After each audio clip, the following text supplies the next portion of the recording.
Twister Talk is now part of WeatherWire. WeatherWire is your home for all weather podcasts, and Twister Talk is proud to be part of something new that gathers different weather podcasts at your keyboard. Go to the website and search Twister Talk and join the fun. Check out weatherwire.tv for all things weather in one place. Twister Talk with Gary, Sue, and Brandon. And we're on. Guys, that's it. Right there.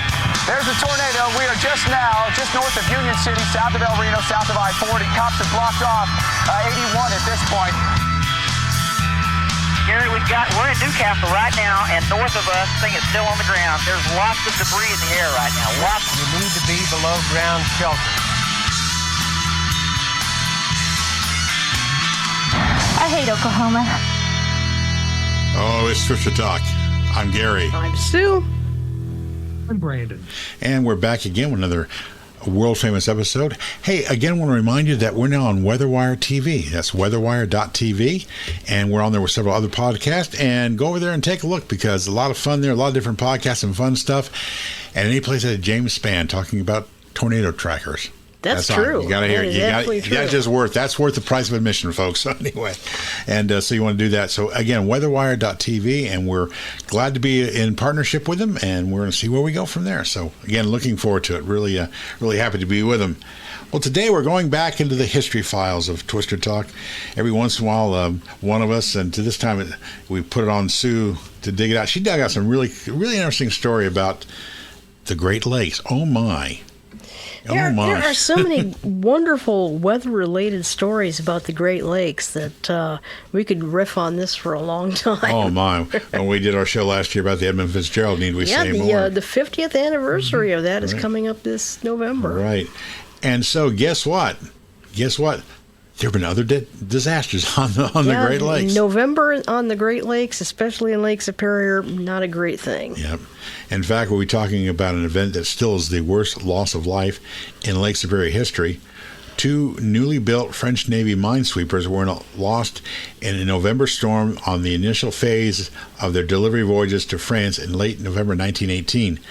Now, 78 men were lost, and the 2 minesweepers were never found. So yeah, it kind of boggles that they have never found at least one of these ships, but they have not found either one. Man. Now, what's kind of interesting is, you think about ships that were lost on the Great Lakes, and of course it goes all the way back to LaSalle and the Griffin. Yes. But to not find 2 ships of this size is kind of surprising, although, again, we have to remember that I believe there is at least 1 and possibly 2 ships still missing that were lost during the White Hurricane.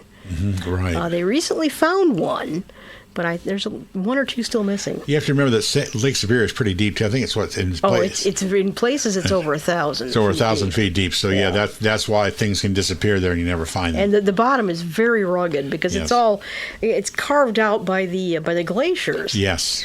So there's a lot of terrain, and of course, in the periods when there were no glaciers there before the Great Lakes filled up, there's all kinds of terrain from water flowing and rivers, and it's very complicated. Again, so many storms happen in Lake Superior that unfortunately boats go down with the storm. Yeah, so, they do. Sue, what's the background on this? On what happened back in toward the end of World War I? Yeah, in World War I, the French Navy found itself needing minesweepers to keep the supply lines in the English Channel open. The Germans were very assiduous about laying mines, and they actually didn't need ships to do that. They outfitted U-boats to do it as well. With their own local shipbuilding facilities overloaded, the French designed a class of small minesweepers that would not only be very easy to build, but after the war, when they were no longer needed, they could be sold into civilian hands as a very easy conversion into a fishing trawler. To build them, they selected Canadian Car and Foundry. Now, that sounds very bizarre. Canadian Car and Foundry mostly built railroad cars and produced heavy industrial castings, but as a company, they were extremely adaptable. In World War II, they built 10% of all the Hurricane fighters ever built. They built about 700 Helldiver dive bombers. They built North American Harvard trainers. They built Avro Anson transports, and they also built tanks. So they were a company that was really looking for opportunities to do stuff. stuff. The minesweepers, on the other hand, appear to have been their one big foray into shipbuilding. They signed a contract with the French. They built a brand new facility in Thunder Bay, Ontario, which is north of Duluth, to construct undercover in covered buildings. The French Navy ordered for 12 ships. 6 ships could be built at the same time. The location wasn't the greatest. The ships actually had to be moved over 500 yards on a railroad track to be launched. They made it work anyway, and when I was writing this, I found an amazing Flickr album of the shipyard and some of the ships being built that I will link to our Facebook site. Oh, great. I actually got a lot of information just looking at the pictures, and I was able to correct a lot of erroneous information that I found online just, again, by, looking at the pictures. The Navarin-class minesweepers, which are all named for famous battles, were 135 feet long, 25 feet in the beam, and displaced 321 tons. Now, to think of a modern equivalent that might be familiar to everybody, they were roughly the same size as some of the fishing boats in Deadliest Catch. Okay. They're not quite as beamy, but they're about as long. Okay. And similar in some of the other aspects. They were of riveted all-steel construction with 6 watertight compartments. They had a single screw driven by a triple expansion steam engine, which was fed by a single boiler. Their normal speed was 12 knots. At the bow and the stern, they had a 4-inch cannon that was intended to blow up mines. The crew was 36. Canadian Car and Foundry made very quick work of this order. Construction of the ships began in June 1918. As the ships were finished, they were sent in groups to Montreal to await their trip across the Atlantic together. Since they were slow, I'm presuming they were going to put them in with a convoy. Yeah, more than likely. Because at 12 knots, you wouldn't want them to just putt across across the Atlantic with, the Germans and their U-boats and all the other fun stuff going on at that time. The last 3 ships, which were named Inkerman, Sebastopol, and Sarasols, were launched in September and completed in November 1918. Just in time for World War I to be over. That's true. After a short shakedown period, it was necessary for them to get underway before the Soo Locks and the Welland Canal closed for the winter. They departed Thunder Bay on November 23rd at midday. And Brandon, you pick up the story from there. All right, so we're going to take a little look here at the weather conditions at that time. Now, the weather situation that sank the minesweepers really isn't thoroughly known. We can kind of get an idea by looking at other Lake Superior storms like the White Hurricane of November 7th through 10th of 1913, and of course a storm that we've covered here on Twister Talk, the storm on November 10th, 1975, that is famous for having sunk the Edmund Fitzgerald. The experience of the Sebastopol, the only survivor of the 3 ships, indicates that this was, in fact, a pretty severe late fall storm system with gale force winds and high seas. According to the National Weather Service, quote, during November, it is not uncommon for powerful storms to track across the Great Lakes region. Building Arctic air masses across Alaska and Canada will surge over the Rockies and the Plain States more frequently. At the same time, the Gulf of Mexico provides a source of heat and considerable moisture to fuel the development of low-pressure systems riding the leading edges of the Arctic air masses. These low-pressure systems frequently organize in the lee of the central and southern U.S. Rocky Mountains. As the low-pressure systems strengthen, they ride the jet stream into the Great Lakes region. The relatively warm waters of the Great Lakes can cause these storms to intensify more than they otherwise might, end quote. This wasn't the first severe storm that November. On November 6th of 1918, the 552-foot steamer Chester A. Congdon ran into heavy weather, then into thick fog, and then the thoroughly lost ship ran into the canoe rocks off Isle Royale. Wow. Now, fortunately, everyone survived, although the ship itself was a total loss as it slipped off the rocks and sank, and it is now actually a popular dive site. And there are some pretty good photos of dives to that site on Facebook if you'd care to take a look. Yeah, definitely. Those are worth looking up because I found some fantastic photographs of this particular shipwreck. Yeah, Sue, if you get a chance, you might consider linking that to our Facebook. That's probably a good idea. Yeah, we'll do that. We'll do that. Now, The late fall storm season unfortunately coincides with the yearly end of shipping in the Great Lakes, which came about a month earlier in 1918 than it does now. So there's always an epidemic of get-there-itis, especially back then, which would cause many tragedies, as it seems to have done in the case of the minesweepers, which, again, needed to get through the Soo and Welland canals before the yearly end of navigation. It's also quite possible that the crews of the minesweepers simply didn't expect the kind of weather they were about to run into, although Inkerman and Sarasols each had a Canadian pilot on board, and Sebastopol had 2 Canadian pilots on board.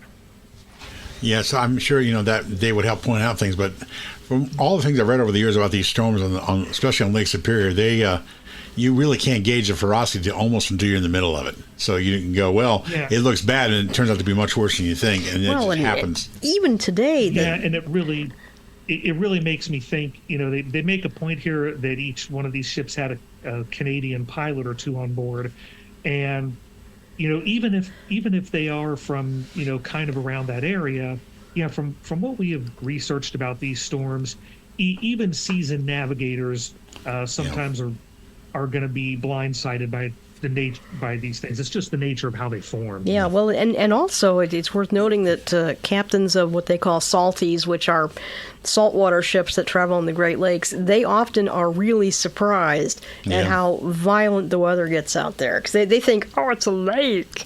Yeah. It's like, well, it's a lake, but... However, right. And so, again, It is interesting. It is interesting how we call them Great Lakes, because they're big enough that sometimes I wonder if they should be called small seas instead. They really are, especially Superior. That's an inland sea. But always interesting, just before we continue talking about what happened to Chester at Cogden, the heavy weather and the fog, then it shipwrecked against the rocks and sank, and no one died, but the boat itself sank. And the thing is, like people understand, just real quickly, Lake Superior and Lake Michigan the same way. There's flat areas along the beaches, and there are areas of big, huge rocks everywhere too, especially Superior, especially on the Canadian side. And it doesn't take, if you're not knowing what's going on, you're trying to navigate in the fog. I don't know why they try to navigate in the fog like that. They should have just dropped anchor and waited. Get-there-itis. Get-there-itis. Yep. So the 3 minesweepers that we were talking about left Thunder Bay in good weather around noon on November 23rd. In overall command was Lieutenant Marcel Leclerc aboard the Sebastopol. So the 3 ships sailed south until they reached Passage Point on Isle Royal, at which time they turned east and headed downbound to the Soo, 230 miles away. The 2 Canadian pilots on board were the Sebastopol wanted to hug this northern shore, but they were overruled by Leclerc, who reportedly described them in the official French investigation as a timid lot, quote unquote. Yes. I really was kind of sorry that I could not find the text of that inquest anywhere, because that must have been interesting reading. Yeah, Timid lot. Timid lot, who probably would have saved our lives if we'd listened to them. Exactly. And of course, like happens on the lakes, by 7 p.m. that evening, the weather had deteriorated markedly. Midway between Isle Royal and the Keweenaw Peninsula. Keweenaw Peninsula, a southwest wind picked up and the lake became choppy. The storm rapidly blew into a full gale, and the small ships were in trouble. Many captains of salties even today are surprised by the size of Lake Superior waves, which are often much closer crest to crest than ocean waves. The ship started to take green water over the starboard rails from estimates at 15 feet, wave estimates, and Leclerc turned south, playing the shelter in Copper Harbor on the northern shore of the Keweenaw Peninsula, right? No, Keweenaw. Keweenaw. And then proceeded to Bete, Greece, which is in the inside of the peninsula itself. The ships were fighting through the waves towards Copper Harbor, their crews seasick from the unaccustomed sharp motion of the waves. Water was washing below through the boiler room vents, nearly putting out the boiler fires, which would have stopped the pumps. Around 11 p.m., just off Copper Harbor, the helmsman of the Sebastopol lost control of the ship, and she fell off into a trough, barely surviving. Lieutenant Leclerc had to take the helm personally because the bridge crew were panicked. A sailor on Sebastopol later wrote home and said, "We had to get out the lifeboats and put on life belts. The ship almost sank, and it was nearly early goodbye to anyone hearing from us again. You can believe me, I will always remember that day. I can tell you that I had already given myself up to God. At 1 a.m., the lights of the other ships vanished. It was assumed at that time that they had just been obscured by the waves, the spray, and the heavy snow. Shortly afterwards, Sebastopol made it into Copper Harbor and later proceeded on to Bet Greece. Leclerc expected to find Inkerman and Sarasols there waiting for him at anchor, but one of the Canadian pilots turned to him and said simply, "They're gone." Wow. Man, just what they did, we never expect that, and then when you get hit with that, it's like incredible. Brandon, there's more to that drama, so please continue. Yes, there is, and I'm going to go through some of that here in just a second. One quick observation I wanted to make is, as we were going through that part of this event here, is, we mentioned the kind of get-there-itis attitude that was very prevalent at the time, and Leclerc describing the other pilots as a timid lot. This is bearing in mind that this is over a century ago now. It's interesting to note how attitudes can change over 100 years, because today many of us would probably describe that timid lot as being fairly responsible, and the get-there-itis types as being kind of reckless, and probably the reason why so many people were lost that maybe didn't need to be. That's absolutely true. And one thing you notice when you follow Great Lakes shipping is today, when the weather picks up, they take shelter. Yes, they do. And I mean, these are huge 1,000-foot ships that would be pretty damn difficult to sink. They still take shelter. Absolutely. We remember talking about the background of the Edmund Fitzgerald and a lot of the mental disasters that led up to the big disaster because of the way they were dealing with stuff, and it caused the sinking of the ship with all hands lost. So there we go. Now, Sue, of course, once the report of the ships were gone, what do they do? No, Brandon's got to I'm sorry. Excuse me. I'm sorry, Brandon. Yeah, forgive me. I thought we were done. Please go ahead. They'll pick it up in 3, 2, 1, go. All right. So now let's take a look at the next part of this drama here. Of course, Leclerc didn't believe it. He expected to find them waiting at the Sioux. So, after making some quick repairs, Sebastopol set off in calmer weather on the morning of November 25th. On arriving at the Sioux the next day, Leclerc was told the two ships had not only not locked through, but there had been no sign of them. Now exasperated, he told the lockmaster to send him a wire at the Welland Canal when they turned up, locked through, and continued downbound. When Leclerc arrived at the Welland Canal at the eastern end of Lake Erie, a telegram informed him that the two minesweepers had never shown up at the Sioux.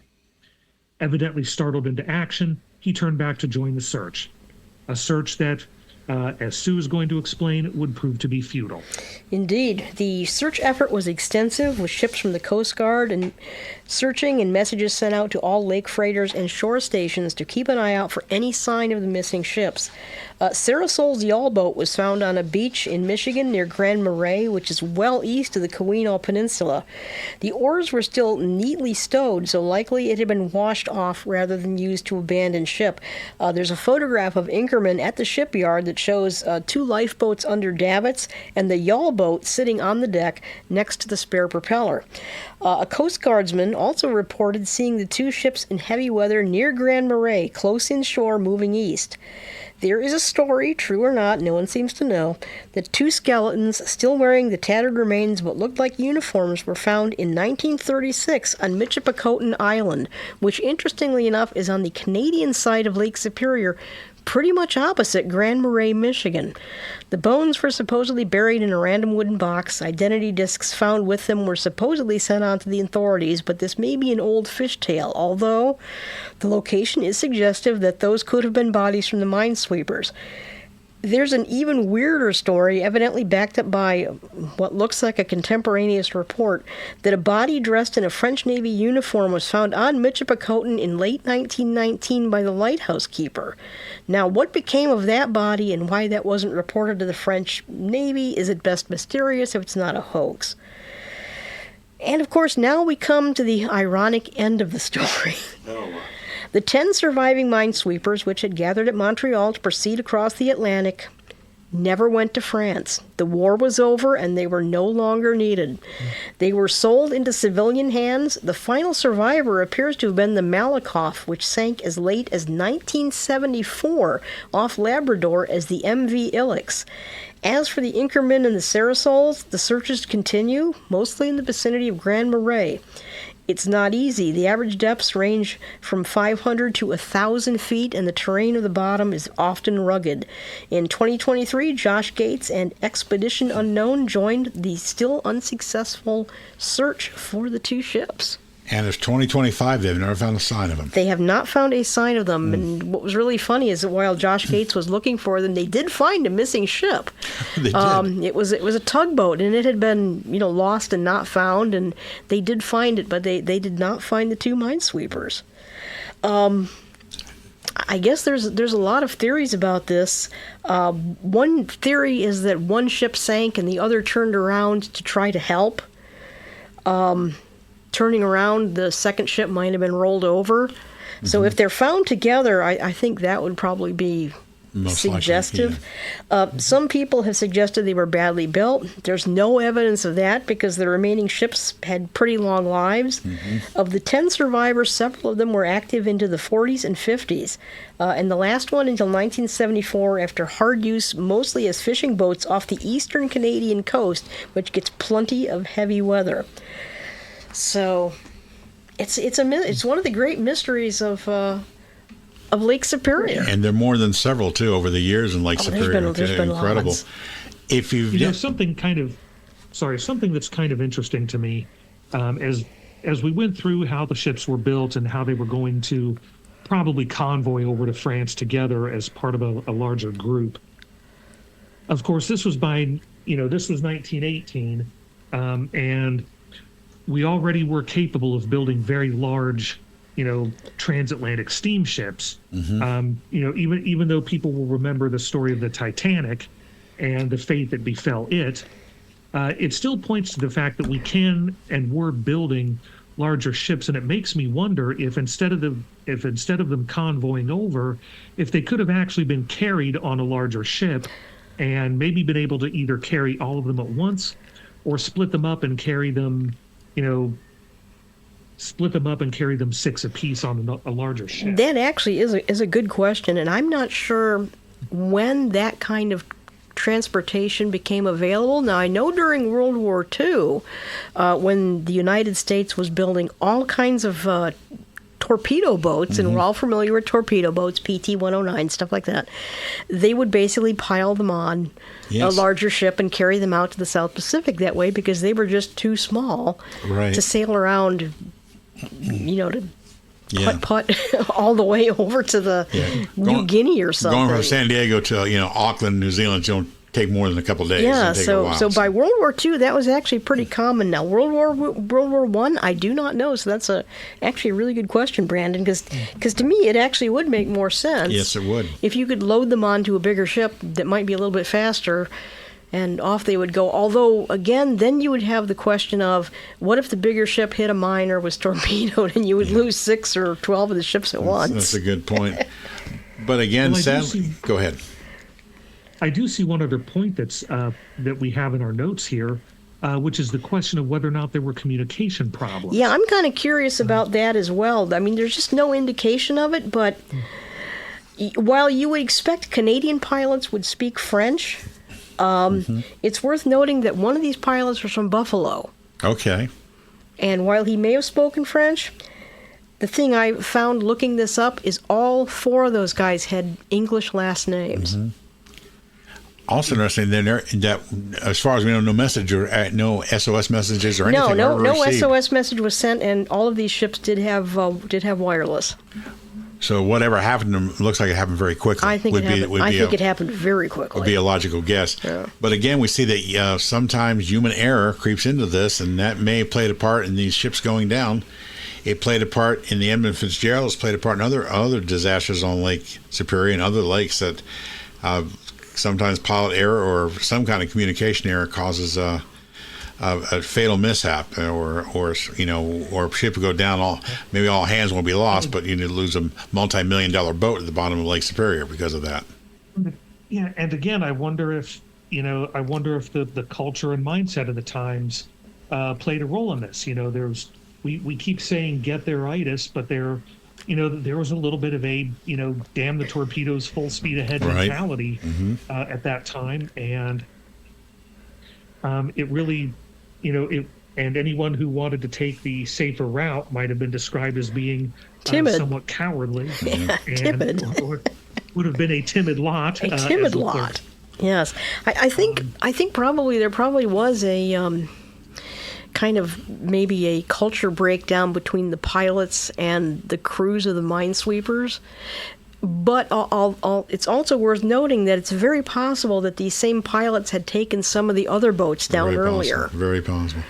Because these were the last 3. There were already 9 ships waiting in Montreal. The most ironic and tragic part of this is the war ended. Yeah, so the boats weren't needed. The war was over. It's like, oh. The boats actually weren't needed, and they could have saved themselves some money and maybe lives by not worrying about it then. Too little, too late. Yep. So that is a look at an incredible, probably very little known disaster on Lake Superior, because they happen, seem almost like once a decade something bad happens on that lake because of the crazy weather. And when I lived in Texas in the 1970s, during the month the Edmund Fitzgerald went down, people asked, well, they saw the news, said, well, Gary, what's it like on? I said, well, I lived away from Lake Erie and Lake Michigan in Columbus, Ohio, but I've heard people live up there horror stories about the weather, which literally just, like a light switch. 1 hour it's sunny, 2 hours later there's sleet and snow all over the place. That quickly. Yeah, I mean, very intense systems. Yeah, these minesweepers, it really does remind me of the story of the Edmund Fitzgerald, because they left around noon and by 7 p.m. the weather had gone to hell. Yeah, it really got very bad very quickly. And if you live around the lakes, or even if you live within a few hundred miles of lakes, you get some branch of that weather whacking you in the face sometimes. So not much you can do about it except just ride it out. Unfortunately, over the years, we've seen people try to, quote, ride things out, and it's cost lives, and that's always a sad part about that. They're much more careful today. Yes, they are.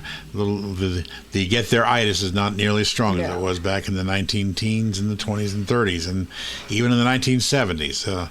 Remember the Edmund Fitzgerald, the guy tried to ram it on through anyway and wound up paying a price for it. So it's amazing. Well, that is our look at another bit of history on Twister Talk, and we're going to head on out the door. And thanks for joining us today. Don't forget to check us on weatherwire.tv.